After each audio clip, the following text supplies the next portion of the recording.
Bismillahirrahmanirrahim. Assalamualaikum warahmatullahi ta'ala wabarakatuh. Alhamdulillahirabbil alamin wa sallallahu ala sayyidina Muhammadin wa ala alihi wa sahbihi wasallam, amma ba'du. Akhir pekan ini dunia per-YouTuban mulai dipenuhi kembali oleh isu-isu yang nyerempet sama sayangnya wakil presiden kita, yaitu Gibran. Dimulai dari ramenya pernyataan mantan Ketua Mahkamah Konstitusi, yaitu Pak Arief Hidayat, yang menyindir yang bersangkutan, yang menyindir Gibran di beberapa kesempatan.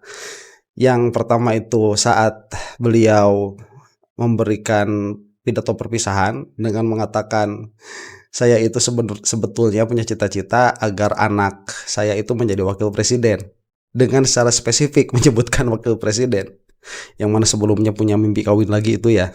Itu yang pertama tuh. Kemudian yang kedua, setelah acara itu diwawancara oleh pewarta berita, oleh wartawan ya. Dan beliau itu mengatakan bahwa Indonesia itu mulai tidak baik-baik saja setelah putusan MK itu yang merevisi umur seseorang untuk ikut di dalam kontestasi politik sebagai wakil presiden. Itu dilihat dari Indonesia mulai tidak baik-baik saja, dilihat dari kacamata konstitusi. Nah, ini memang menarik, bukan menarik ya sebetulnya, saya katakan menjijikan bagi orang-orang yang setidaknya menginginkan peluang yang sama bagi masyarakat Indonesia. Jadi kita ini ya, yang berada di luar politik praktis, yang ada di luar pemerintahan, itu sebetulnya tidak muluk-muluk kok dari pemerintah itu. Mereka itu tidak perlu berprestasi dalam pengertian mengerjakan apa yang tidak perlu mereka kerjakan, above the bar begitu ya, di atas ekspektasi. Tidak, kita itu hanya menginginkan mereka itu bekerja wajar, tapi ya menunaikan tugasnya dengan baik. Itu yang kita inginkan. Dan yang diperlukan oleh masyarakat Indonesia itu kesetaraan di dalam peluang. Ya, itu saja dulu. Nah, sehingga kita ini tidak menjadi putus asa tatkala mengeluarkan seluruh kemampuan untuk berkompetisi di Indonesia ini dari segi apapun ya, baik dia itu pendidikan, karir, atau apapun itu. Tatkala negara menjamin kesetaraan di dalam peluang, kita ini akan berlomba sebaik mungkin, karena kita tahu bahwa setiap usaha yang kita lakukan itu pada akhirnya bernilai sama begitu di mata negara. Kalau kerja keras ya, peluang untuk mendapatkan prestasi itu lebih bagus, kalau tidak ya lebih buruk. Itu yang kita inginkan. Nah, tiba-tiba dari segi konstitusi begitu ya, sirkus politik yang paling tinggi, dengan sangat mudahnya Jokowi itu mencederai keadilan itu. Ini menjadikan masyarakat sakit hati.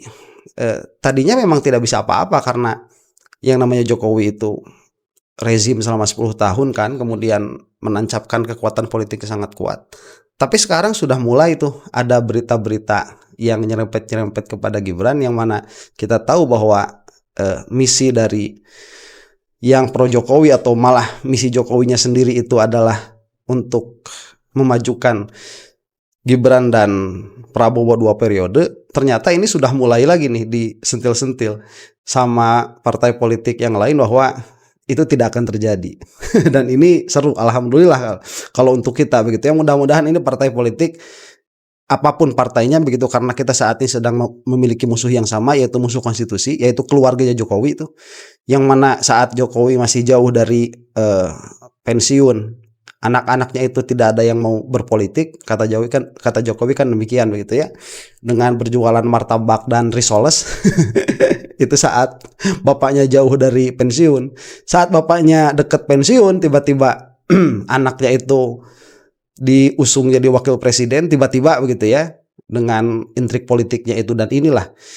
Dan anaknya satunya lagi tiba-tiba jadi ketua umum partai.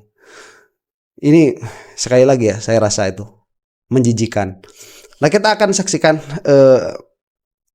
ini sebuah diskusi, sebuah perbincangan mengenai mudah-mudahan begitu Gibran itu tidak sampai masuk lagi di depan itu. Sudah cut sajalah. Putuskan saja sudah, ini keluarganya Jokowi itu.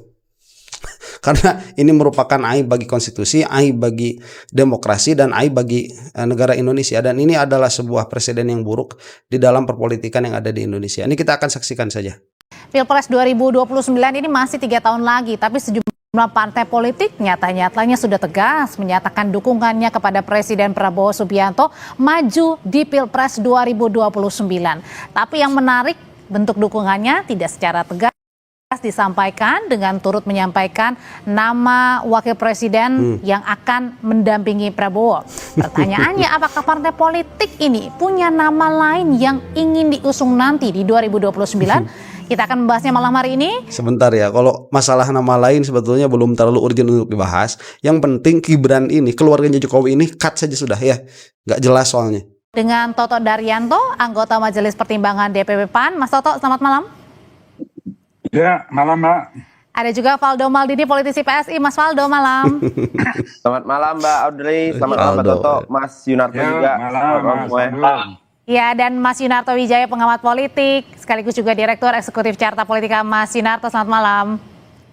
Selamat malam Audrey, Valdo, Mas Toto. Ya, saya mau nanya dulu nih ya, ke PAN yang baru saja memberikan statement, pernyataan dari Mas Edi, Pak Toto, yang menyebut belum tentu nih Pak Prabowo ini ternyata sepaket begitu ya dengan 2029.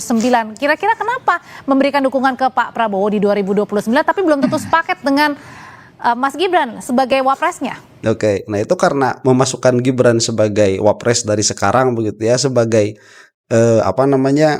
pendamping Prabowo di 2029 itu kan cuma memuluskan cita-cita busuknya Jokowi itu, dan dinamika politik itu masih sangat panjang. Ya, kita ini kan realistis saja toh Mbak. Jadi program dari pemerintah Presiden Prabowo sekarang ini sangat cocok dengan partai seperti PAN ya, karena ekonomi kerakyatan yang digerakkan ini benar-benar luar biasa.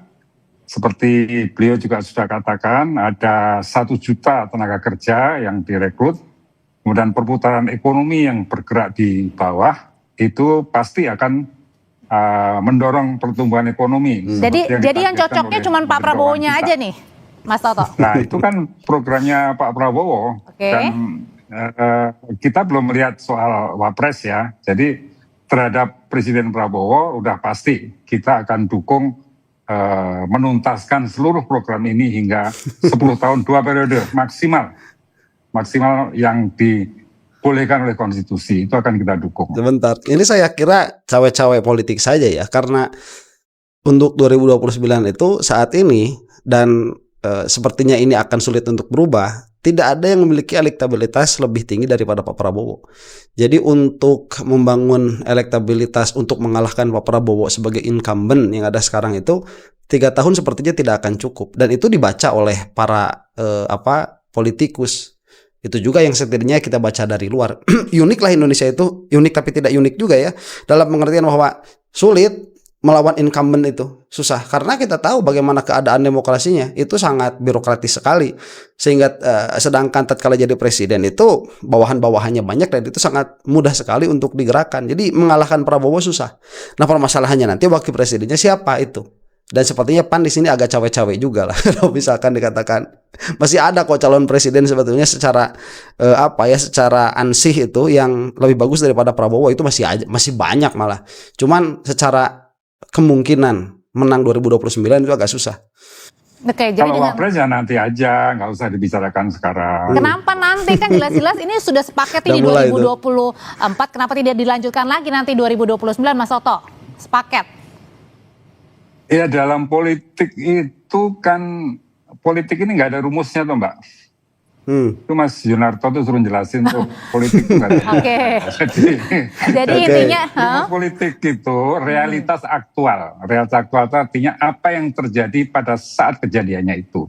Ya. Jadi kita nggak bisa berandai-andai kalau presiden udah pasti ya, karena udah kelihatan. Tapi kalau wapres ya nanti aja setelah menjelang 29 itu apa realitas yang ada pada waktu itu. Oke, Gitu. siapa pendamping Pak Prabowo? Kita lihat. Oke, itu kalau diterjemahkan ya elektabilitas. Dan Gibran sekarang belum kelihatan, malah kelihatannya itu lemah dan akan semakin melemah. Ya, itu mudah-mudahan lah, setidaknya kalau itu tidak dijadikan ramalan begitu ya, itu dijadikan sebuah doa lah, mudah-mudahan itu. Udah jengah gitu ngobrolin si Gibran terus. Oke, siapa pendampingnya Pak Prabowo? Katanya lihat nanti Mas Faldo, yang pasti Pak Prabowo kami dukung. Ini PSI sudah membacanya sebenarnya bahwa 2029 belum tentu nanti Mas Gibran sebagai wapres Pak Prabowo, atau sebenarnya ini kaget nih, kenapa bisa menyatakan seperti itu berbagai partai politik? Iya, Mbak. Sebenarnya kan hari ini tadi. Sebentar, ini saya sudah saya katakan begitu ya. Agak sedih saya itu kalau melihat Faldo ini. Ini politisi muda yang kita tidak tahu ya umur politiknya itu akan berapa lama. Kalau misalkan bagus memang akan lama sekali kita melihat orang ini. Tetapi kita sudah memiliki catatan, orang ini tidak memiliki integritas dan tidak memiliki idealisme.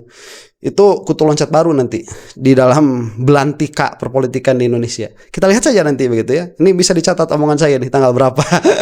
Lintas juga melanjutkan Pak Toto ya, bahwa kan ini pemerintahan memang baru berjalan, Pak Prabowo dan Pak Gibran. Jadi betul kalau kita bicara masa depan, tentunya pijakannya salah satunya kalau menurut kami adalah yang bekerja sekarang, bukan asumsi yang belum terjadi gitu. Karena ada orang yang berharap Pak Prabowo dengan Pak Gibran, kami lah kasarnya gitu. Tapi ada juga yang berharap sebaliknya. Kami kira dua-duanya sah, Mbak, dalam demokrasi, yang nggak bisa disalahin nih satu sama lain nih. Tapi yang mau kami sampaikan adalah Pak Prabowo itu kan adalah keberlanjutan dari era Pak Jokowi.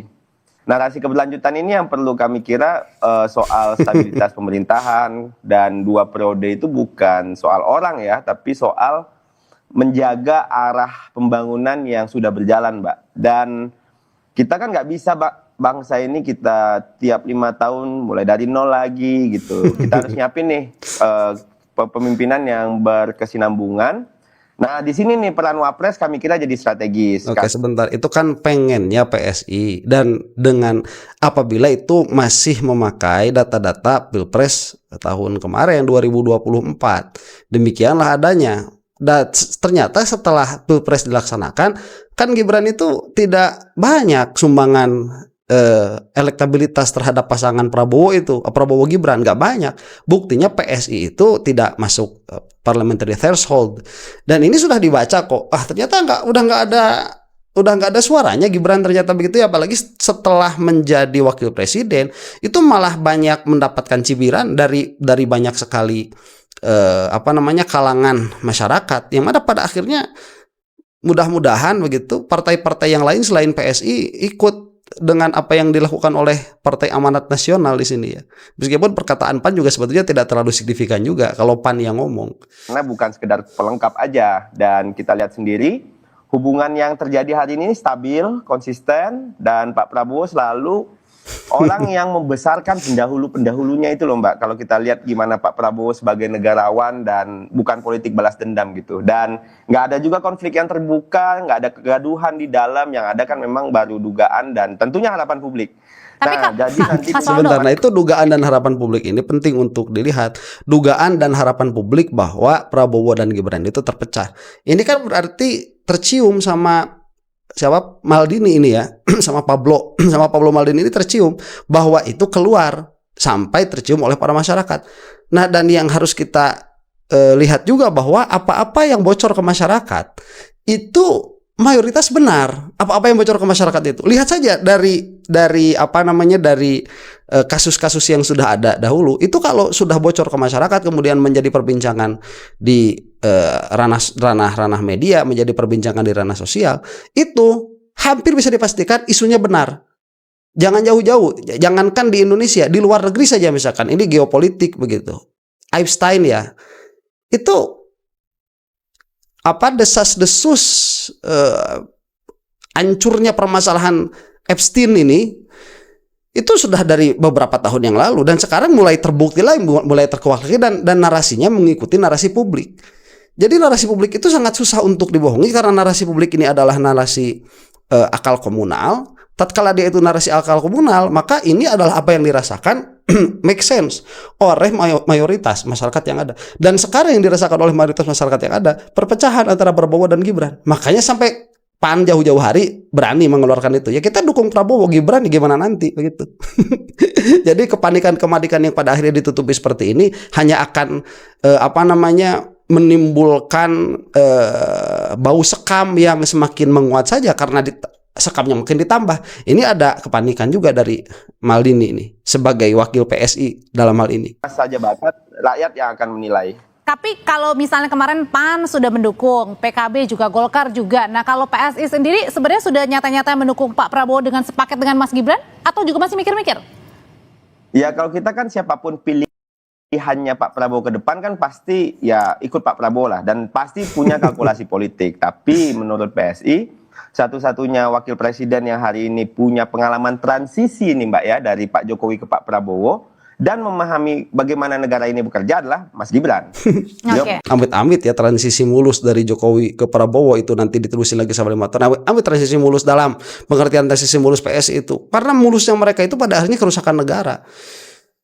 Dan pada akhirnya PSI juga tidak bisa menutup mata ya di sini lewat Maldini ini, bahwa tawaran besarnya sekarang ada di Prabowo. Cuman posisi PSI ini nanti pasti akan di Gibran. Kalau sampai, dan mudah-mudahan sampai begitu, Prabowo tidak memakai Gibran, mudah-mudahan sampai memang begitu, PSI itu gak bakalan ada di Prabowo, adanya itu bakal di Gibran sampai tetes darah penghabisan itu. Paham pusat dan daerah, ekonomi kerakyatan, digitalisasi, komunikasi generasi muda, pop culture. Nah ini modal real nih untuk mendampingi Pak Prabowo sekaligus memperbesar peluangnya untuk menang, karena kita bicara elektoral juga. Soal beda pandangan itu biasa, saya kira PAN punya pandangan sendiri, dan dalam politik makin dekat pemilu itu makin banyak aspirasi yang muncul. Kita mah nggak marah, kita hanya bicara soal harapan terkait keberlanjutan. Jadi kami kira Pak Prabowo dan Pak Gibran 2 periode itu dasarnya itu stabilitas, pengalaman, dan kesinambungan atau keberlanjutan. Ya marah tidak, tapi harus mulai realistis ya, bahwa kekuatan Jokowi itu sudah semakin menurun. Dan ini sekali lagi untuk kita yang menginginkan keadilan di Indonesia, narasi berkurangnya kekuatan Jokowi itu harus terus-menerus ditekan. Karena ini akan menjadi algoritma nanti, dan ini akan mempengaruhi akal komunal. Makanya video-video atau narasi-narasi yang mengeluarkan atau yang menyatakan bahwa Jokowi itu kekuatan politiknya sudah melemah, itu harus terus-menerus dikeluarkan tuh. Karena kemarin saya lihat juga begitu di Facebook ada video yang mengatakan sebuah instruksi, entah instruksi dari siapa, cuman bahasanya itu harus ada berita positif tentang Jokowi setiap hari. Nah itu jadi pertarungan politik itu sudah ada dari sekarang, dan bukan hanya para pelaku politik praktis yang pada akhirnya akan membentuk perpolitikan kita dari mulai esok hari begitu ya, atau dari 2029 nanti. Itu bukan hanya para pelaku politik praktis, tapi kita juga tuh dengan menonton video, dengan like, dengan komen, itu akan membentuk algoritma terbentuk bagaimana 2029 nanti. Dan dia perkara yang terbentuk secara organik itu lebih disukai oleh media sosial daripada yang terbentuk secara instruksi begitu. Itu akan lebih bagus sekali, akan lebih baik. Yang nggak berharap juga sah, tapi aneh aja kalau dipersoalkan, sementara yang berharap itu kan sering dipersoalkan nih. Sementara yang punya agenda mengganti Mas Gibran tuh nggak pernah tuh ditanya motifnya, kira-kira gitu. Oke, nanti sebelum nyampe motif ke sana saya mau nanya dulu. Yang pengen Gibran diganti motifnya itu banyak sekali. Yang paling mendasar tadi yang saya sebutkan, kalau kita mau melihat dari pola pikir begitu ya, pengkhianatan terhadap konstitusi dan pengkhianatan terhadap demokrasi. Yang mana sayang ya, 1000 sayang orang semuda si Valdo ini tidak memiliki idealisme dan tidak bisa melihat itu sebagai sebuah pelanggaran demokrasi. Sayang sekali ya. Anda kalau jadi politikus ya siap-siap jadi orang kayak si Valdo ini. Siap-siap lah, karena makannya dari situ kok. Makanya dari politik ya. Makanya dari orang cari makannya itu dari orang yang memang sanggup untuk sanggup untuk membayar. Pada akhirnya idealisme ini akan tergadaikan pada akhirnya, dan itu kita lihat dalam kasusnya Valdo ini. Ke Mas Yunarto ini kepagian nggak sih bahas Pilpres 2029, terus kemudian bahasnya juga termasuk cawapres lagi? Itu yang menarik, Audrey ya. Pertanyaannya kan kita baru setahun lebih sedikit, tiba-tiba bukan hanya PAN loh. Yang di catatan saya ada Golkar, ada juga PKB. PKB. Sementara Demokrat cenderung mengatakan kita bekerja dulu saja. Nah, ketika Coba itu partai-partai besar ya sudah mau lepas dari Gibran tuh. situasi yang masih jauh dari pilpres, tapi semua berbondong-bondong. Pertanyaannya kan apa sih motifnya? Pilihannya dua. Yang pertama sedang berlomba ingin menunjukkan kesetiaan atau mencari perhatian, atau bahasa kasarnya menjilat lah kalau bahasa netizen. Atau yang kedua, jangan-jangan ada komando, ada yang meminta. Kalau yang minta itu kan berarti dari atas. Nah pertanyaannya kalau memang ada yang mengkomando sampai bersamaan seperti ini, apakah pesan mengenai wapres yang tidak bisa ditentukan sekarang, jangan-jangan pesanan dari atas juga atau enggak? Ini spekulasi pertama ya, Audrey. Yang kedua, kalau kita berspekulasi simpel saja. Dari awal saya selalu mengatakan, kalau ada orang mengatakan ini adalah duet antara dua kekuatan besar, mantan presiden dengan presiden, antara Jokowi dengan Prabowo dalam konteks Prabowo Gibran, saya selalu mengatakan ketika Prabowo dilantik, magnet kekuasaan itu hanya satu, namanya Prabowo. Ya, di Tidak ada presiden. yang namanya magnet kekuasaan itu ada di mantan presiden. Betul. Dalam konteks itu, kalau kita melihat Gibran adalah turunan dari kekuasaan Jokowi, sudah barang tentu semakin seiring waktu, magnet ini akan menghilang juga dari tubuh Gibran. Ya. Pada titik itu, para pengikut atau partai pendukung koalisi ya tentu saja akan melihat magnet ini hanya Prabowo. Meskipun Yang tadi Mas ditakuti Faldo bilang ini hanya Prabowo. keberlanjutan, kalau ada Mas Gibran ini keberlanjutan ini Ya. Pak Jokowi? Kalau Faldo kan berbicara dalam konteks Ya, bagian dari Jokowi. dia. Betul, dia bagian dari Jokowi saja. Pengennya begitu. Cita-citanya. Apakah bacaan politiknya seperti yang dikatakan oleh Faldo? Nggak bakalan itu. Makanya para partai politik yang lain sudah mulai cabut dukungan. Dan mudah-mudahan ini tanda bagus begitu ya. Dimulai dari perkataan siapa Pak Arief Hidayat kemarin tuh. Wakil mantan ketua Mahkamah Konstitusi. Berbeda dengan Mas Toto Daryanto, berbeda dengan Caimin, berbeda dengan Golkar yang tidak merupakan bagian dari kepentingan Jokowi dan keluarga. Itu yang kedua. Ya, udah menurun. Gibran nggak ada harganya pada akhirnya. Makanya tinggalkan saja. Tinggalkan. Hashtag tinggalkan Gibran. Akhirnya atau makin lunturnya magnet kekuatan Jokowi yang sangat kuat pada saat kita bicara pemilu 2024. Yang Oke. ketiga, menurut saya ini lumrah kalau kita bicara pendidikan politik, Audrey. Partai-partai pasti berusaha sebisa mungkin ketika misalnya ketua umumnya nggak bisa jadi capres karena presiden sekarang masih bisa maju kembali, target berikutnya adalah jadi wapres dong. Oh, oke. Malah jadi aneh kalau Zulkifli Hasan tiba-tiba majuin kakak ketua umumnya PSI. Kalau Caimin tiba-tiba memajukan kakak ketua umumnya PSI, itu kan nggak nyambung. Nah, pertanyaan saya malah sekarang buat PSI, harusnya dalam konteks kaderisasi yang disebut kader terbaik atau insan terbaik adalah Kaisang, bukan Gibran. Karena ketumnya PSI itu namanya kan Kaisang. Ya. Pertanyaan saya atas dasar apa kemudian PSI memajukan Gibran? Apakah karena dia lebih tua dibanding ketua umumnya? Ini konteks pendidikan politik ya. Oke. Ya, itu kan anak gede sama anak kecil tuh. Jadi cikal sama apa ya? Bukan bungsu mungkin ya Kaisang itu. Ini menarik nih. Kalau misalkan mau begitu ya kita bernarasi dan agak namimah sedikit. Ya namimah itu adu domba ya. Adu domba itu kan politiknya Jokowi itu David et Impera. Kalau mau sekalian tuh narasi publik aduin saja si Gibran sama siapa Kaisang itu biar ya kalau kita mau berbicara politik begitu ya naikin aja itu. Nanti mereka kader sendiri kok, pusing sendiri mereka itu pada akhirnya. Coba kalau saya melihat di sini kan panelisnya bagus sih, ada dari PAN yang mana mengatakan bahwa mereka itu tidak akan mengusung Gibran, kemudian ada dari mana PSI begitu yang kekeh punya impian, punya impian bahwa Gibran itu menjadi wakil presiden sampai sama Prabowo sampai nanti 2029, nanti yang berikutnya si Gibran mau jadi presiden begitu. Dan ini Pak Yunarto ini dari pengamat politik yang independen begitu ya, yang netral. Ini bagus kan, kita dengarkan dari yang netral ini bagaimana. Jadi kalau kita nih yang sudah jengah sama si Jokowi, udah kasih aja narasi tuh Gibran versus Kaisang. Biar mereka sibuk sendiri nanti. Karena pada akhirnya ya politik itu adalah pertarungan narasi publik. Pada akhirnya itu yang saya lihat. Yang terakhir Audrey, saya tetap sedih.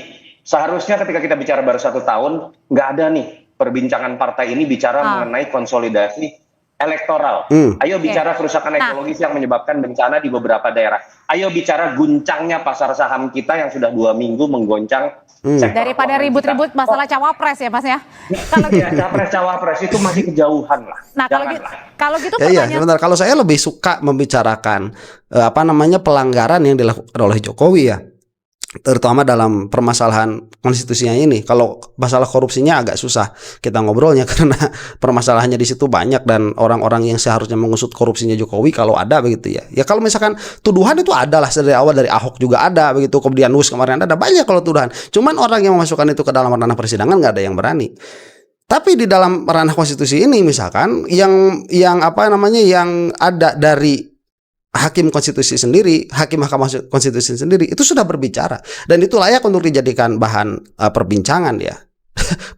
Meskipun nanti yang ahli yang lain misalkan atau ada apa namanya tokoh publik yang lain yang membicarakan tentang menurunnya saham, ekonomi yang ada sekarang, kerusakan ekologi dan lain sebagainya. Betul, itu harus diungkap dan jangan lupa ya sedikit banyak itu adalah keberlanjutan dari apa yang dimulai oleh Jokowi 10 tahun yang lalu. Selanjutnya, apakah dengan teka-teki ini mendukung Pak Prabowo tapi belum tentu sepakat dengan Mas Gibran, artinya koalisi di dalam pemerintahan jangan-jangan lagi goyang? Usai jeda, bapak-bapak tetap bersama kami di Sapa Indonesia Malam.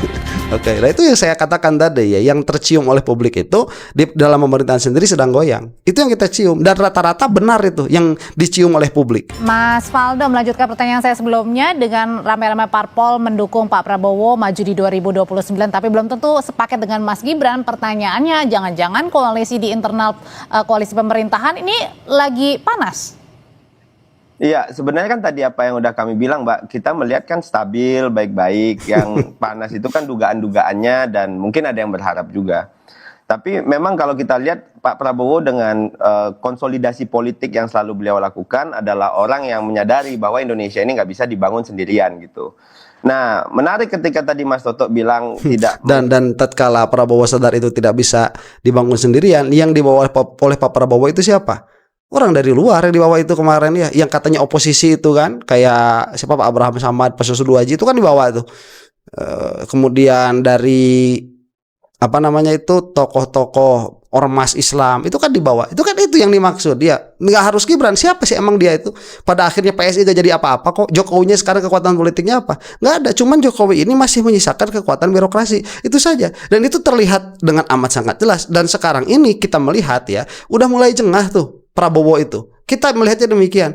Jadi kita melihat dari luar, iya kita melihat dari luar. Tetapi itu kan yang nampak, belum lagi yang tidak nampaknya. Jadi kalau keluarnya saja sudah nampak separah ini, apalagi di dalamnya, itu beda dengan logikanya PSI. Oh itu kan orang luar, nggak tahu keadaan dalamnya gimana. Coba kita lihat saja, ini sudah tercium kok. Bau-bau keruntuhan Gibran itu sudah tercium kok. Ngusung kader sendiri gitu. Karena kan kalau partai hanya mengusung kader ya mandek juga politik ini. Karena PAN dan PKB mungkin ya punya cara pandang sendiri, tapi kami kira demokrasi yang sehat itu juga memberi ruang untuk regenerasi, Mbak. Kalau figuran diterima publik malah ditolak hanya karena bukan dari rumah sendiri, ya itu bukan strategi kami kira, tapi ego organisasi. Aduh, PSI itu jangan ngobrol sehat-sehat demokrasi lah. Malu ya PSI itu. Malu kalau ngobrolin demokrasi, kesehatan di dalam berdemokrasi, PSI jangan didengerin ya. Faldo, jangan didengerin. Lah mereka itu tidak memiliki concern sama sekali kok terhadap demokrasi yang ada itu. Mereka itu concernnya Jokowi dan keluarganya. Itu concernnya mereka sudah. Ya, dan amit-amit begitu negara Indonesia mau diginiin ya. Kita ingin, meskipun tadi ya setiap 5 tahun sekali kita riset begitu, setiap 5 tahun sekali. Kalau untuk saya dilihat dari kesehatan negara berdemokrasi yang nggak ada masalah, apa masalahnya begitu. Paling nanti kan kalau memang keadaannya sudah seperti itu terus-menerus, itu nanti akan ada akan ada instrumen-instrumen lain di luar pemerintahan yang mungkin akan menjaga bagaimana supaya pemerintahan ini meskipun programnya itu dia selalu riset dari 5 tahun, tetapi supaya ada kesinambungan di dalamnya, ada satu track khusus di mana itu bisa terjadi, bisa saja terjadi, bukan dengan cara merusak konstitusi, tetapi dengan cara konstitusi yang atau demokrasi yang adaptable. Itu yang kita inginkan begitu. Demikian, mudah-mudahan kita semua ada dalam lindungan Allah Subhanahu wa taala dan keluarga Jokowi itu cepat-cepat musnah ya pengaruhnya dari Republik Indonesia ini. Wallahu taala a'lam bishawab. Assalamualaikum warahmatullahi taala wabarakatuh.